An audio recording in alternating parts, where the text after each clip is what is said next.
think if you look through Doug's images, they really do reflect the changes in Gateshead and particularly along Tyneside. Indeed, the Angel of the North, he's done some great shots of the Angel. Yes, I actually think that the vision that people have now of Gateshead and its iconic buildings and the actual views that you see are very much down to Doug. I think he's been one of the most prolific photographers in that way.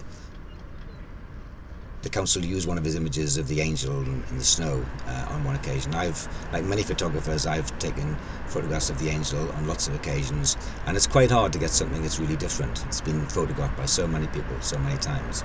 I genuinely mean it when I say that certainly one of my favourite photographs, if not the most favourite photograph of the angel, was taken by Doug Hall.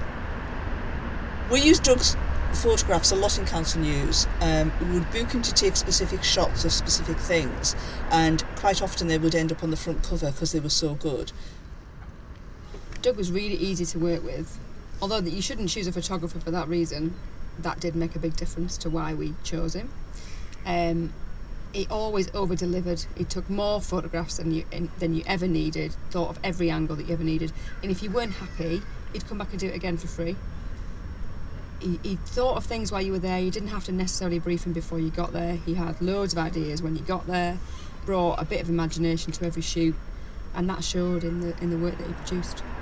And especially the views of Gateshead, the Quayside, the Angel, things like that were always such good quality. And we did used to get people ringing in asking, who had taken them and things like that, which was always a bonus, and we always put them in touch with Doug.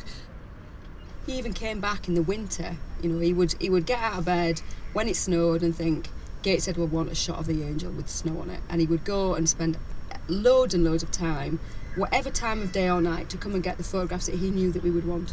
And he didn't even always charge us. And he was especially good with groups of kids or where there was lots of people, and he would always sort of distill down what we needed and take what we wanted. So, but he did have a nice way with him, and people always responded to him. He was a very personable person. I think Doug's work is really important. The way that people around the world actually now see Gateshead, see it as a dynamic and forward-thinking and modern place. I think that's largely as a result of his photographs. He's really helped to put Gateshead on the map. He's a massive, massive loss to us. Just for a colleague to work with, he was just the loveliest man you'd ever meet. I don't think of him as somebody that we employed. I think of him as part of the team. And we miss his humour, we miss his creativity, we miss the fact that we could rely on him. He was a lovely man, and I think everybody in the North East will miss him. I never knew what kind of thing he was going to ask me to do, and that's because he had a great eye. It wasn't just for landscapes and for the views I've talked about.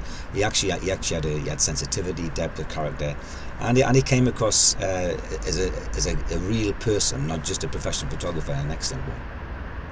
I think fighting against his illness showed his doggedness and his depth of character, and he's left a great legacy, and I'm just really glad that he passed my way.